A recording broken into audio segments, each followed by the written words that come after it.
সাম্প্রতিক সময়ে বাংলাদেশে বেড়েছে বিষধর সব সাপের উপদ্রব। বন জঙ্গলে কিংবা ঝোপঝাড় ছাড়া বসত বাড়িতেও এসব সাপের বিচরণ দেখা যায়। আমরা একটা বিষয় ইতিমধ্যে দেখতেছি যে অনলাইন জগতে ইস্যু চলতেছে রাসেল ভাইপার নিয়ে। এই রাসেল ভাইপার বিজ্ঞানীদের পরিবেশে বলতে হয় এই রাসেল ভাইপার বিষাক্ত একটি সাপ, যার কামড়ে 90 মিনিটের মধ্যে মানুষ মারা যায়। যতই কিছু আসুক না কেন দুনিয়াতে, করোনা ভাইরাস আসুক, ডেঙ্গু মশা আসুক, রাসেল ভাইপার সহ আরো যত কিছু আসুক, আল্লাহ তাআলা আমাদের জন্য এগুলো সহজ করে দিয়েছেন। এগুলো থেকে বাঁচার জন্য আমাদেরকে সহজ করে দিয়েছেন। আল্লাহ নবী রাসূল সাল্লাল্লাহু আলাইহি সাল্লাম আমাদেরকে সহজ করে দিয়েছেন। আল্লাহর নবীর এক সাহাবী হযরত আবু হুরায়রা রাদিয়াল্লাহু আনহু থেকে বর্ণিত, রাসূলুল্লাহ সাল্লাল্লাহু আলাইহি ওয়াসাল্লাম বলেন, যে ব্যক্তি এই দোয়া 3 বার পাঠ করিবে, আল্লাহ তাআলা তাকে সকল প্রকারের অনিষ্ট, বিশেষ করে সাপ, বিচ্ছু, প্রভৃতি ও বিষাক্ত প্রাণী থেকে হেফাজত করবেন। দোয়াটি হলো আউযু বিকালিমাতিল্লাহি তাম্মাতি মিন শাররি মা খালাক। দোয়াটি আউযু বিকালিমাতিল্লাহি তাম্মাতি মিন শাররি মা খালাক। দোয়াটির অর্থ, আমি আশ্রয় প্রার্থনা করছি পরিপূর্ণ সকল কালিমার উসিলায়, বিকালিমাতিল্লাহি তাম্মাতি পরিপূর্ণ কালিমার উসিলায়, মিন শাররি মা খালাক আল্লাহ তাআলা যা সৃষ্টি করেছেন ওই সমস্ত প্রাণীর অনিষ্ট থেকে, শয়তানের অনিষ্ট থেকে, সাপ বিচ্ছুর অনিষ্ট থেকে আমি আশ্রয় প্রার্থনা করছি। এই দোয়াটা যদি আমরা সকাল সন্ধ্যায় 3 বার করে পাঠ করি, তাহলে করোনা আমাদেরকে করতে পারবে না, ক্ষতি করতে পারবে না, ডেঙ্গু মশা ক্ষতি করতে পারবে না। যেই ধরনের সাপ হোক না কেন, অজগর সাপ হোক, অজগর সাপ হোক, রাসেল ভাইপার হোক, আরো যত ধরনের সাপ আছে, কোন ধরনের সাপ, কোন ধরনের কুকুর, পাগলা কুকুর থেকে শুরু করে ভালো কুকুর, পাগলা বিড়াল থেকে শুরু করে ভালো বিড়াল, শয়তান আমাদেরকে ক্ষতি করতে পারবে না। তাহলে আমরা দোয়াটা সবসময় পড়ব। সকালে 3 বার পড়ব, ফজরের পরে, মাগরিবের পরে আবার 3 বার পড়ব। দোয়াটি হলো আউযু বিকালিমাতিল্লাহি তাম্মাতি মিন শাররি মা খালাক। আউযু বিকালিমাতিল্লাহি তাম্মাতি মিন শাররি মা খালাক। আসলে আল্লাহ তাআলা বান্দা হিসেবে আল্লাহ তাআলার ইবাদত করলে, রাসূলের সুন্নাত অনুযায়ী চললে কোনো ধরনের বিপদ আমাদেরকে গ্রাস করতে পারবে না। আমরা যদি পায়খানায় যাওয়ার সময় দোয়া পড়ি, তাহলে পায়খানার ভিতরে আমাদেরকে শয়তান, জিন জাতি, খারাপ জিন জাতি আমাদেরকে ক্ষতি করতে পারবে না। আমরা যদি ঘর থেকে বের হওয়ার সময় দোয়া পড়ি, বিসমিল্লাহি তাওয়াক্কালতু আলাল্লাহ লা হাওলা ওয়ালা কুওয়াতা ইল্লা বিল্লাহ, তাহলে আমাদের রাস্তাঘাটে আমাদের কোনো ক্ষতি হবে না। আমরা যদি মসজিদ থেকে বের হওয়ার সময় দোয়া পড়ি, তাহলে রাস্তাঘাটে আমাদের কোনো ক্ষতি হবে না। এভাবে প্রত্যেকটা জায়গার জন্য আমাদের নবী দোয়া শিখিয়েছেন আমাদেরকে।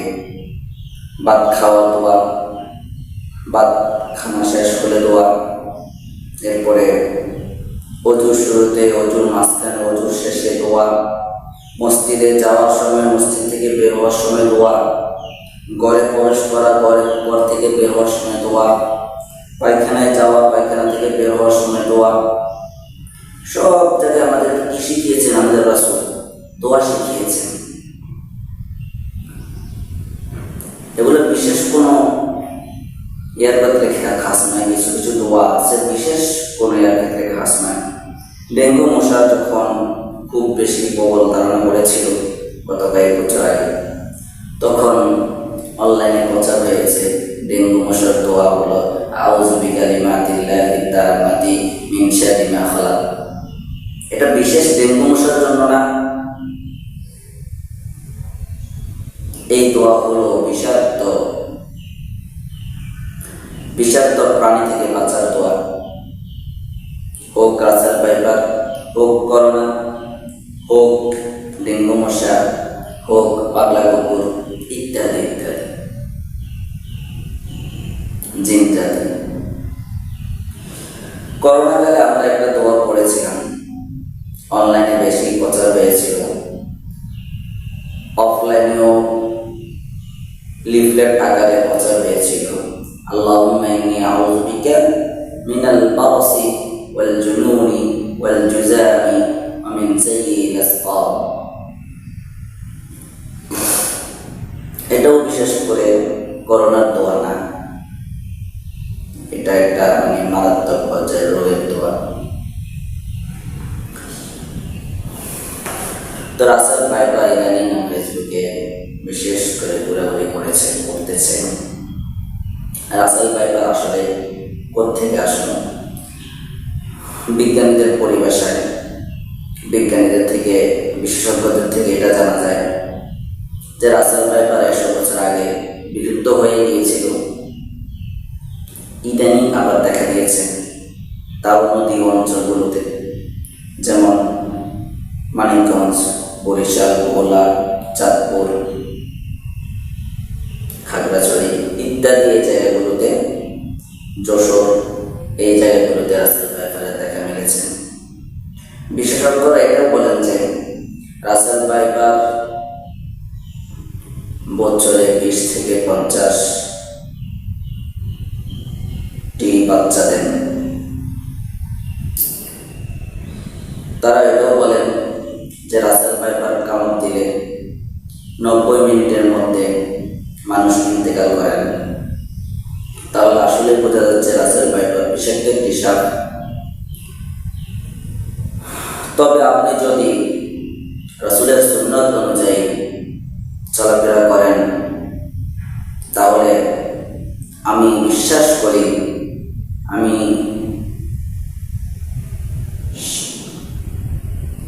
একিনের সাথে বলতে পারি যে রাসেল ভাইপার আপনার কোনো ক্ষতি করতে পারবে না।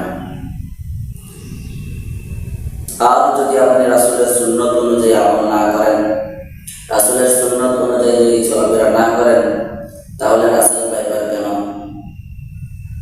সাধারণ থেকে সাধারণ যে সাপগুলো পুকুরে থাকে, ওই সাপ আপনাকে কামড় দিয়ে মেরে ফেলতে পারে, কিছুই করার নেই। আপনি যদি আল্লাহ তাআলার ইবাদত না করেন, রাসূলের সুন্নাত না মানেন, তাহলে আপনার সামান্য থেকে সামান্য আঘাতে আপনার অনেক বড় ক্ষতি হতে পারে। আপনি সাইকেল নিয়ে রাস্তায় চলাফেরা করতেছেন, হঠাৎ করে পড়ে গেছেন, আপনার পা ভেঙে যাবে, হাত ভেঙে যাবে, কারণ আপনি রাসূলের সুন্নাত মানেন না, আপনি আল্লাহ তাআলার ইবাদত করেন না। আবার আপনি রাসূলের সুন্নাত মানেন, আল্লাহর ইবাদত করেন, আপনি